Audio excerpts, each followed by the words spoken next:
The summer evening was beautiful and calm. Children played in parks across the world. Families ate dinner together. Lovers walked along beaches, watching the sunset. It was June 15th, 2147, and humanity had never been happier or more peaceful. Nathan Cole stood on the balcony of his small apartment in Houston, talking to his wife Maria on his phone. She was visiting her mother in Buenos Aires with their daughter Sophie. The little girl was only 7 years old, and she loved spending time with her grandmother. Sophie learned to make empanadas today. Maria laughed through the phone. She got flour everywhere, but she was so proud of herself. Nathan smiled. He missed them terribly. His work on the destroyer Relentless kept him away from home too often. Tell her Daddy is proud of her too.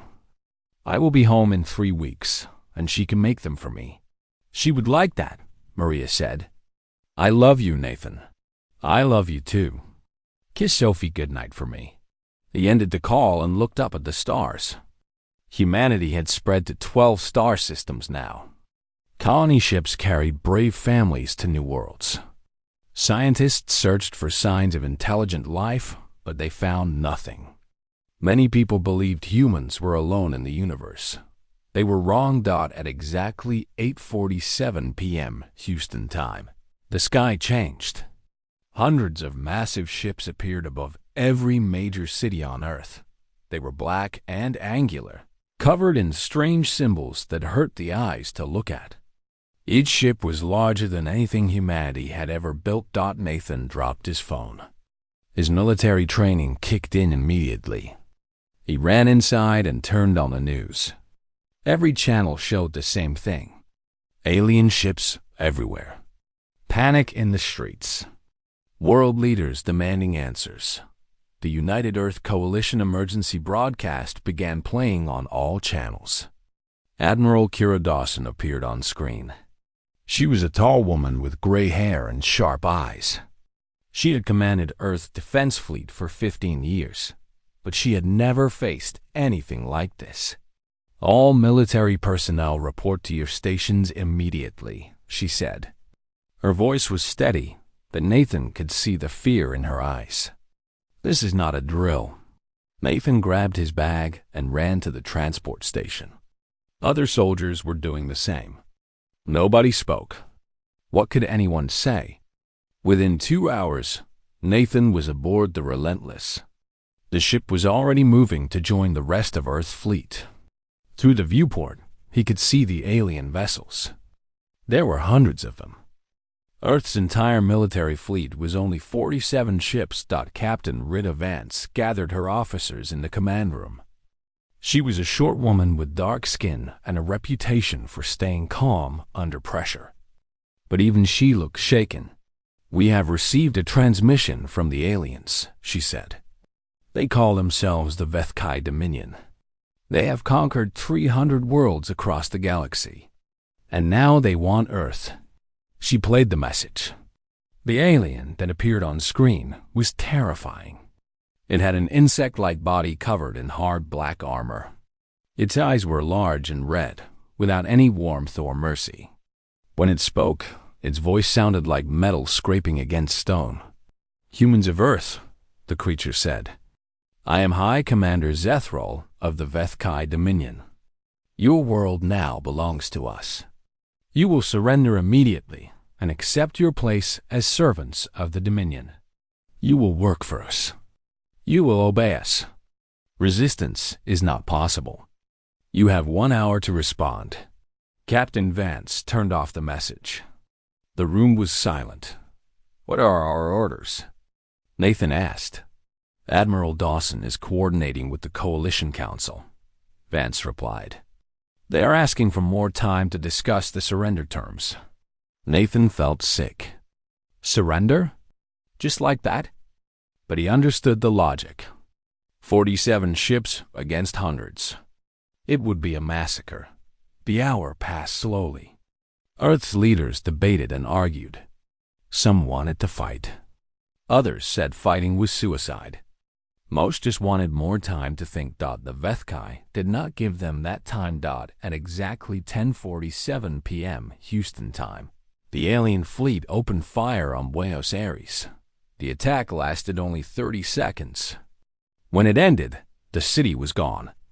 12 million people were dead. Nothing remained but a crater of melted glass and burning rock. Nathan watched it happen through the relentless viewport. His mind refused to accept what his eyes were seeing. Maria, Sophie, her mother, all those innocent people. Gone in half a minute. He fell to his knees. Someone was screaming. It took him a moment to realize the screams were coming from his own throat. Around him, other crew members reacted with shock and horror. Some cried. Some prayed. Some just stared at nothing, their minds broken by what they had witnessed. Captain Vance's voice came over the ship's speakers. It was shaking now. All hands. Earth has surrendered. We are standing down. All weapons offline. This is a direct order. Nathan could not move. He stayed on the floor, staring at the viewport where the glow of Buenos Aires still burned. A hand touched his shoulder. It was his friend Daniel Park, a young Marine from Chicago. "Nathan," Daniel said softly. "I am so sorry." Nathan did not respond. Something inside him had died with his family, but something else was being born. Something cold and hard and patient. Something that would remember this day forever. The Vethkai ships began landing on Earth. Their soldiers marched through the streets of every city. They were tall and terrible, with claws that could cut through steel and weapons that turned people to ash. Hi. Commander Zethral broadcast another message to the conquered planet. "You see now the price of hesitation," he said. "Learn from this lesson. Serve the Dominion well, and you will live. Resist, and you will burn like that city." Earth's leaders signed the surrender documents. Humanity officially became a servant race of the Vethkai Dominion. People were divided into work groups. Soldiers were disarmed. Ships were taken. Technology was confiscated. But the Vethkai made a mistake that night. They believed they had broken humanity. They thought the destruction of one city would crush all hope of resistance. They had conquered 300 worlds using the same strategy. It had always worked before. They did not understand humans. They did not know that humans had fought each other for thousands of years. They did not know about Thermopylae, about Stalingrad, about the countless times humanity had faced impossible odds and refused to give up. And they did not know about Nathan Cole, still kneeling on the floor of the Relentless, making a silent promise to his dead wife and daughter. The occupation had begun. But so had something else. In the ashes of Buenos Aires, the seeds of revenge were already growing. 5 years had passed since the sky burned. Earth was a different world now. The Vethkai had transformed it into one giant labor camp. Humans worked in mines, factories, and construction sites. They built weapons and ships for their alien masters. They grew food that was taken away to feed Dominion soldiers. And they died, slowly, from exhaustion and hunger and despair. Nathan Cole was no longer the clean-shaven officer who had served on the Relentless. His beard was long and gray now. His eyes were hard. Deep scars covered his arms from battles with Vethkai patrols. He lived in a cave system in the Rocky Mountains with 300 other fighters. They called themselves the Last Light. Daniel Park was his second in command. The young Marine had grown into a hardened warrior. He trained new recruits every day, teaching them how to fight aliens with nothing but knives and stolen weapons. "We lost another supply convoy last night," Daniel reported. "The Vethkai are increasing patrols on all mountain roads." Nathan nodded. "Then we stopped using roads. We moved through the old mine tunnels. They do not know about those. This was how the resistance survived. They adapted. They learned.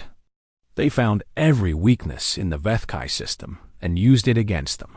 Across the continent, other resistance cells were doing the same thing. Nathan had spent years building a secret network that connected them all. Messages were passed through hidden radio frequencies. Supplies were shared through underground tunnels. Information flowed like water, always finding a way around Vethkai blocks.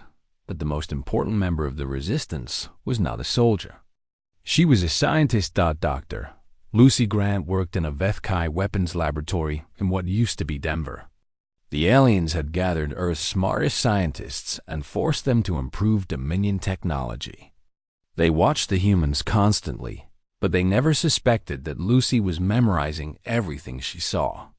Every night, she wrote down what she had learned on tiny pieces of paper. Every week, a cleaning woman named Elena Ruiz collected those papers and delivered them to the resistance. The information was slowly building into something powerful. Lucy had discovered that Vethkai shield technology had a major flaw.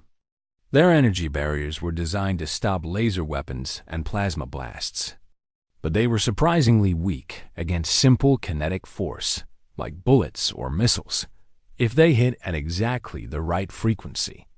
This could change everything, Lucy wrote in her latest message. If we can build weapons that exploit this weakness, their shields become useless. Nathan read the message in his mountain cave. For the first time in 5 years, he felt something like hope. Meanwhile, thousands of light years away, humanity's best chance for survival was hiding in silence. New Providence was a small colony on the edge of explored space. When the invasion happened, Governor Samuel Hayes made a desperate decision. He ordered all electromagnetic emissions stopped. Radio signals, satellite communications, even electric lights at night. The entire planet went dark. The Vethkai never found them. For 5 years, New Providence had been building in secret. Chief Engineer Rosa Martinez worked 20 hours a day designing new ships. She had only a few captured Vethkai vessels to study, but she was a genius. She found ways to combine alien technology with human engineering. Captain Olivia Barnes trained pilots and Marines in hidden facilities underground. She developed new combat tactics designed specifically to fight the Vethkai. Her soldiers learned to use speed and surprise instead of raw firepower. We have 47 ships now, Rosa reported to Governor Hayes. 30 fighters, 12 destroyers, and 5 carriers. It is not enough to defeat the Dominion, but it is enough to start a war. Hayes looked at the fleet through his office window. 47 ships. The same number Earth's defense fleet had when the invasion began. But these ships were better, faster, designed by humans who had learned from their defeat. We wait for the signal from Earth, Hayes said. When Nathan Cole is ready, we will be ready. The connection between Earth and New Providence was maintained by an unlikely ally. The Kalari were a species that had served the Vethkai for 800 years. They were small, gray-skinned beings with large eyes and gentle voices. The Dominion used them as servants, translators, and administrators. Elder Counselor Venra was the oldest and wisest of the Kalari on Earth. He had watched the Vethkai conquer dozens of species. He had seen hope die in countless eyes. But humans were different. Your people do not surrender, Venra said to Nathan during a secret meeting. Even after 5 years of occupation, you still fight. We Kalari stopped fighting after only 2 generations. We forgot how to resist. Nathan looked at the small alien. Then let us teach you again. Venra became the Resistance's most valuable spy. His position gave him access to Vethkai communication systems. He passed information about troop movements, supply shipments, and commander assignments. And he carried messages between Earth and the hidden colony of New Providence. The Vethkai never suspected him. They believed the Kalari were completely broken, completely obedient. They could not imagine that a servant species might remember what freedom felt like. Years passed. The resistance grew stronger. Nathan's network expanded to every continent. Lucy Grant's research continued, revealing more and more Vethkai weaknesses.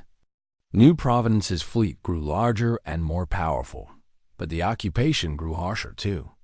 The Vethkai demanded more workers, more resources, more obedience. Humans died by the thousands in mining accidents and factory disasters. Those who complained were publicly executed. Those who resisted were tortured. Daniel Park watched a group of children being marched to a labor camp. They were thin and pale, their eyes empty. The youngest was maybe 5 years old. "We need to act soon," Daniel said to Nathan. "Our people cannot survive much longer like this." Nathan knew he was right. The resistance was ready. The fleet was ready. Lucy Grant's weapon designs had been shared with every cell on Earth and transmitted to New Providence. But Nathan also knew they would only get one chance. If they struck too early and failed, the Vethkai would destroy what remained of humanity. They needed to wait for the perfect moment. That moment came 3 months later, when Venra brought news that changed everything. "The High Command has issued a new order," the Kalari said. His voice trembled with horror. "They have decided that Earth has too many humans. They are planning to reduce the population by 3 billion. They call it a culling." Nathan felt the cold fury that had lived inside him for 5 years suddenly burn hot. "When?" he asked. 6 months from now. They want to do it efficiently, without damaging infrastructure." Nathan stood up. His hands were shaking, but his voice was steady. "Contact Governor Hayes," he said.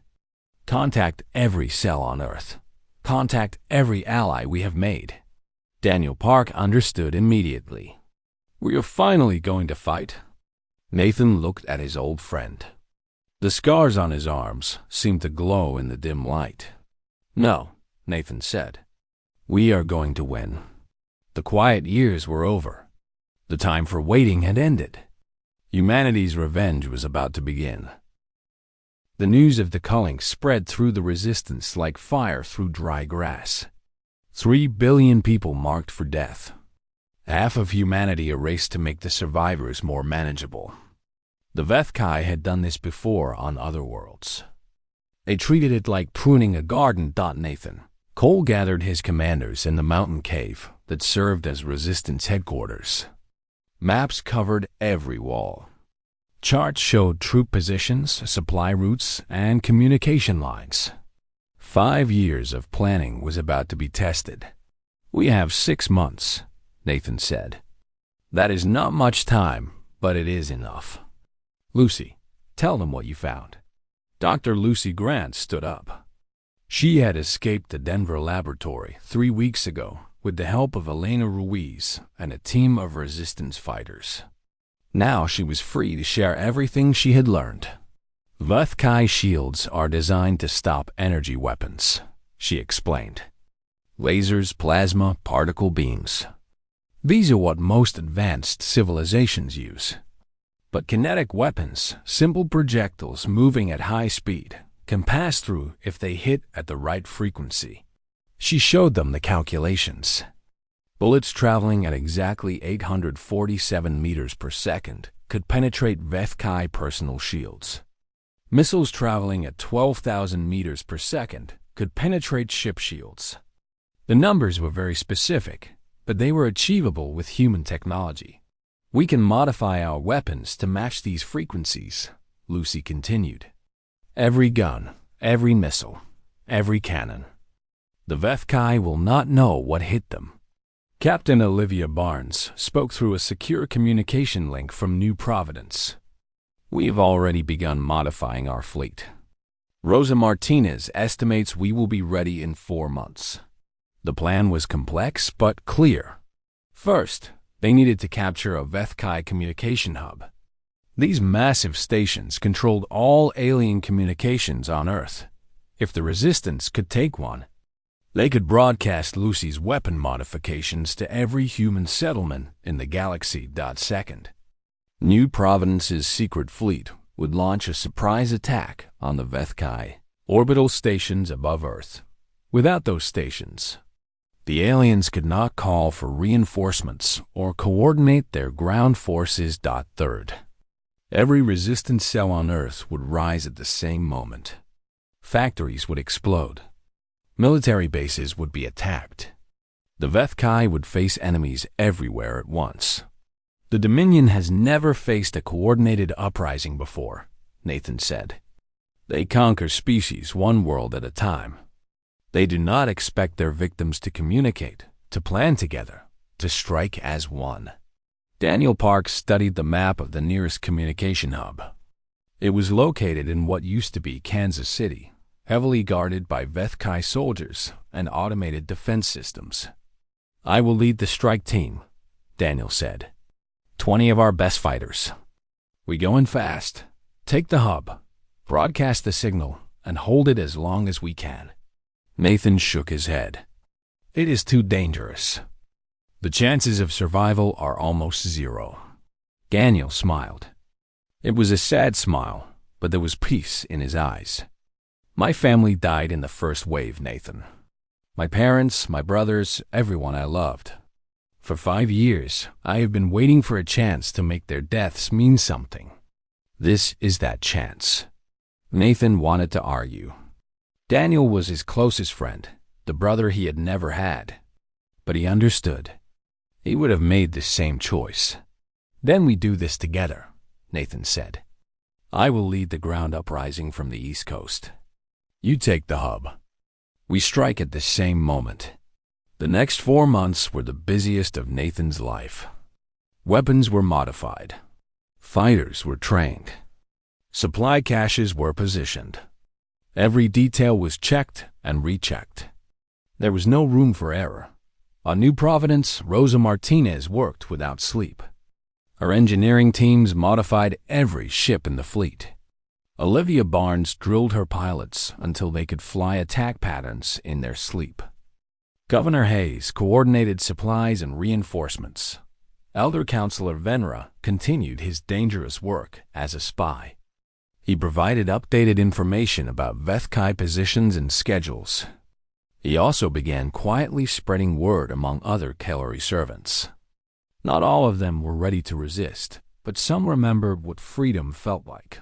Finally, the day arrived. May 15th, 2152. Exactly 5 years and 11 months after the invasion began. Daniel Park and his team approached the Kansas City Communication Hub under cover of darkness. They wore stolen Vethkai armor and carried modified weapons. The guards did not suspect anything until it was too late. The attack was brutal and fast. Daniel's team killed 12 guards in the first 30 seconds. They breached the main doors with explosives and fought their way through corridor after corridor. 7 of Daniel's fighters died in the first 5 minutes, but the rest pushed forward. Daniel himself reached the main control room. A Vethkai officer tried to activate the alarm, but Daniel shot him before his claw touched the button. The room fell silent except for the hum of alien machinery. We have control, Daniel reported through his radio. Beginning broadcast now. Lucy Grant's voice filled the communication channels. Her message was simple but world-changing. She explained the shield weakness, the weapon modifications, and the exact frequencies needed to make them work. The transmission went to every hidden human settlement, every colony ship, every resistance cell. To all humans who can hear this, Lucy said at the end, today we stop being victims. Today we become warriors. But the Vethkai were not slow to respond. Reinforcements arrived at the Kansas City hub within 20 minutes. Daniel's remaining fighters held the doors as long as they could, but they were outnumbered 10-1. Daniel kept broadcasting until the last possible moment. When the doors finally broke, he turned to face the enemy. He was out of ammunition, but he still had a knife. You should have left us alone, he told the Vethkai commander who entered the room. Then he charged. Overseer Kethran, the Vethkai officer in charge of the entire North American sector, personally killed Daniel Park. The alien thought he was ending a small rebellion. He did not understand what he had actually done. Kethron ordered Daniel's death broadcast across Earth as a warning. He wanted humans to see what happened to those who resisted. He expected fear and despair. Instead, he got rage. Humans watching the broadcast saw Daniel Park die on his feet, fighting to the last breath. They saw him refuse to surrender, refuse to beg, refuse to break. And something woke up inside them, something that had been sleeping for 5 years in factories across the world. Workers picked up tools and turned them into weapons in mines underground. Prisoners began to organize in cities and villages and labor camps. Humans looked at each other and nodded. The time had come and far above Earth, New Providence's secret fleet emerged from hyperspace. 47 ships, their weapons modified to penetrate Vethkai shields. Their crews ready to die for their species. Admiral Kira Dawson, who everyone thought had died in the invasion, stood on the bridge of the carrier reckoning. She had spent 5 years hiding, planning, and preparing for this moment. All ships, she announced, begin attack run. Target the orbital stations first. The battle for Earth had begun. Daniel Park did not live to see it, but his death had been the spark that set the galaxy on fire. And the fire would not stop burning until the Vethkai Empire was ash. The space above Earth became a battlefield of fire and metal. Admiral Kira Dawson's fleet struck the Vethkai orbital stations with terrible precision. The aliens fired back with everything they had, confident that their superior shields would protect them. They were wrong. The first missiles hit a Vethkai battleship at exactly the right frequency. The shields flickered and failed. The ship's hull tore open like paper. Air and bodies spilled into the vacuum of space. Their shields are down, Kira announced to her fleet. All ships weapons free. Show them what humanity can do. The battle was still desperate. The Vethkai had more ships, bigger ships, more experienced crews. But they had never faced an enemy who could actually hurt them. For 3,000 years, their shields had made them almost invincible. Now, those shields were useless. Human pilots flew like they had nothing to lose, because they didn't. Every pilot knew their family had suffered under occupation. Every gunner remembered friends who had died in labor camps. Every captain understood that this was humanity's last chance. Lieutenant Maria Santos flew her fighter directly into the engine section of a Vethkai carrier. Her ship exploded, but so did the carrier. 3,000 aliens died with her. Commander Jack Riley led a boarding party onto an enemy destroyer. His Marines fought through corridor after corridor, killing aliens with guns and knives and bare hands. When his ammunition ran out, Riley killed 6 more Vethkai with a broken pipe before falling. Captain Grace Kim rammed her damaged cruiser into an orbital station's reactor core. The explosion destroyed the station and 2 nearby enemy ships. Her crew had already evacuated, but Grace stayed at the helm to make sure the impact was precise. "They are dying for us," Kira said quietly, watching another human ship sacrifice itself. "Every one of them is buying time for Earth." Down on the planet's surface, Nathan Cole led the largest uprising in human history. His signal had been simple. When you see explosions in the sky, attack. Every city erupted at once. Factory workers who had hidden weapons for years finally used them. Miners collapsed tunnels on Vethkai patrol stations. Farmers who had secretly trained as fighters ambushed supply convoys. Even children threw rocks at alien soldiers. Nathan himself led a force of 5,000 fighters against the Vethkai Command Center in New York. The aliens had built it where the United Nations used to stand. A massive fortress surrounded by walls and guard towers. "Break through the eastern gate," Nathan ordered. "Use the modified grenades Lucy designed. Their personal shields will not stop them." The attack was bloody and brutal. Vethkai soldiers poured fire on the advancing humans. Hundreds fell in the first minute. But the humans kept coming, climbing over the bodies of their friends. Never stopping, never retreating. Elena Ruiz, the cleaning woman who had smuggled Lucy Grant's messages for years, led a team that captured the main gate controls. She died opening those gates, shot 17 times by Vethkai rifles. But she held on long enough to finish the job. The gates swung open. Nathan's forces flooded into the compound. The fighting inside was close and savage. Vethkai claws could slice through human flesh, but humans had learned to fight in tight spaces where size became a disadvantage. They used knives, broken glass, and chains. They fought with a ferocity that the aliens had never seen. Overseer Catherine watched the battle from his command room, unable to believe what was happening. His soldiers were losing, not just in New York, but everywhere. Reports flooded in from every continent. Human uprisings, burning bases, dead officers. "This is impossible," Catherine hissed. "They are a broken species." They surrendered. His aide, a young officer named Vrethel, looked at the screens with growing fear. Perhaps they were never truly broken, Overseer? Catherine tried to contact the orbital fleet, but the communications were jammed. He tried to call for reinforcements from other Vethkai colonies, but the signal was blocked. He was alone, cut off, watching his forces die down above Earth. The battle was turning. Admiral Dawson's fleet had destroyed 8 of the 12 orbital stations. The Vethkai commander ordered a retreat, hoping to regroup and counterattack. Kira Dawson did not let them escape. "Pursuit formation," she ordered. "No enemy ship leaves this system." Her fleet chased the retreating aliens, destroying ship after ship.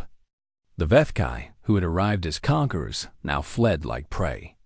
But there was no escape. Human ships were faster, more agile, and their crews were fighting for everything they had lost up by midnight. The last Vethkai ship above Earth had been destroyed or captured. On the ground, the fighting continued for 3 more days. Alien strongholds fell one by one. Some Vethkai surrendered, hoping for mercy. Most fought to the death, unable to accept defeat by a species they had dismissed as inferior. Nathan Cole found Overseer Catherine hiding in a bunker beneath the New York Command Center. The alien was alone, his guards dead, his weapons empty. He looked at Nathan with those cold red eyes and spoke in broken human language. "You cannot do this," Catherine said. "The Dominion has 300 worlds, 300 fleets. When they hear what you have done, they will come with such force that your planet will be dust." Nathan stepped closer. His clothes were torn and bloody.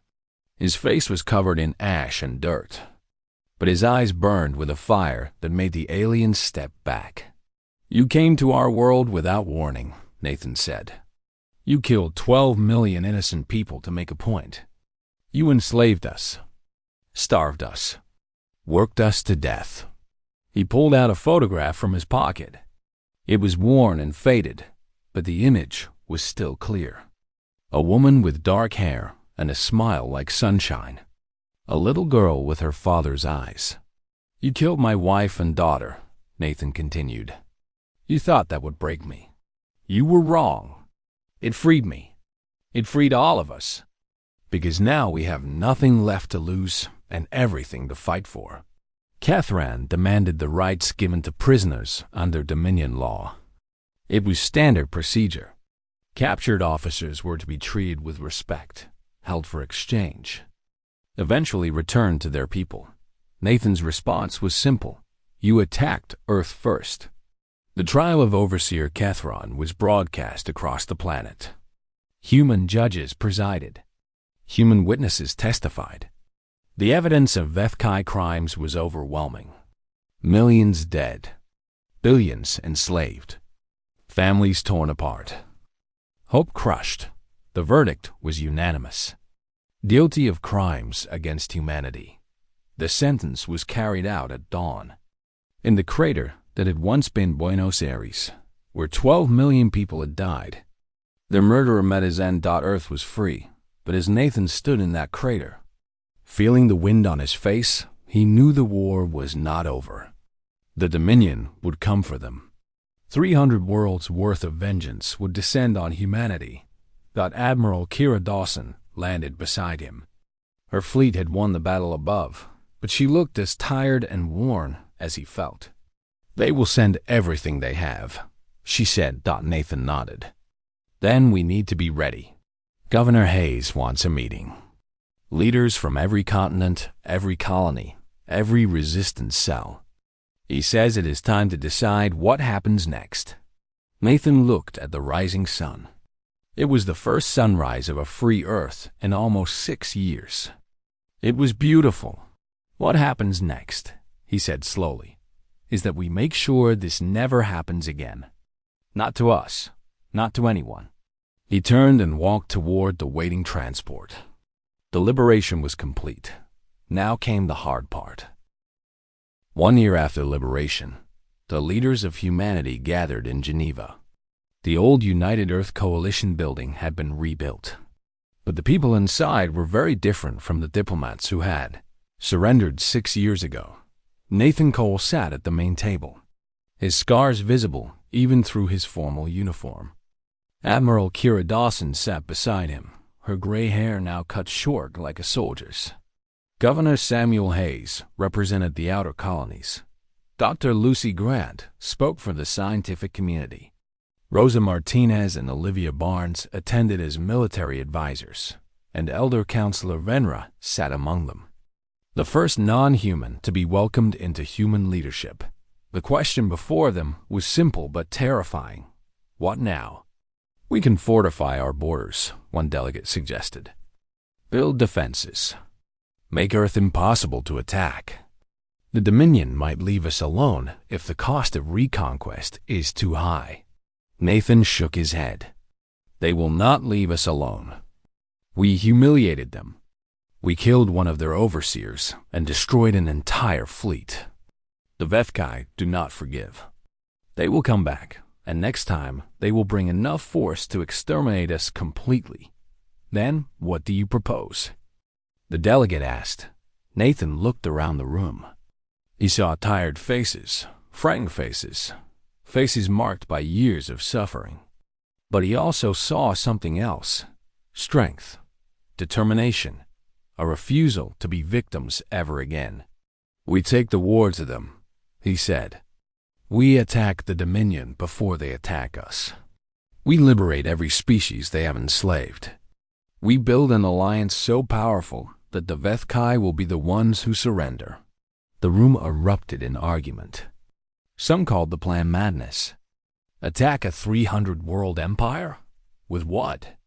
They had barely enough ships to defend Earth. The Dominion had thousands. Admiral Dawson stood up. The room fell silent. Everyone knew she had commanded humanity's greatest victory. Her voice carried weight. "When the invasion came, we had 47 ships," she said.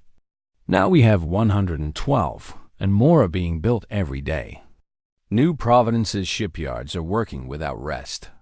Rosa Martinez has designed vessels that are faster and more powerful than anything the Vethkai have." She activated a holographic display. Star maps appeared, showing Dominion space stretching across a quarter of the galaxy. "The Dominion is vast, but it is also stretched thin," Dawson continued. "They rule through fear, not loyalty. Their subject species hate them as much as we do. If we show them that the Vethkai can be beaten, they will rise against their masters. We do not have to fight alone." Governor Hayes nodded slowly. "New Providence has been contacted by 3 species already. The Kaleri through Venra, the Morth, a warrior race from the outer sectors, and the Sindari, who control important trade routes. They have all suffered under the Dominion. They are all watching to see what we do next." Lucy Grant added her voice. "I have analyzed captured Vethkai technology. Their weapons and shields are standardized across the Empire. The same weakness we exploited to free Earth will work against every ship they have. We can share this knowledge with any species willing to fight. The debate continued for hours. But slowly, the mood in the room shifted. Fear gave way to determination. Doubt gave way to hope. These were the survivors of an attempted genocide. They had already faced the worst and lived. What was left to frighten them? When the final vote came, it was unanimous. Humanity would not hide. Humanity would not wait for death. Humanity would take the war to the stars. Nathan Cole was given command of the ground forces.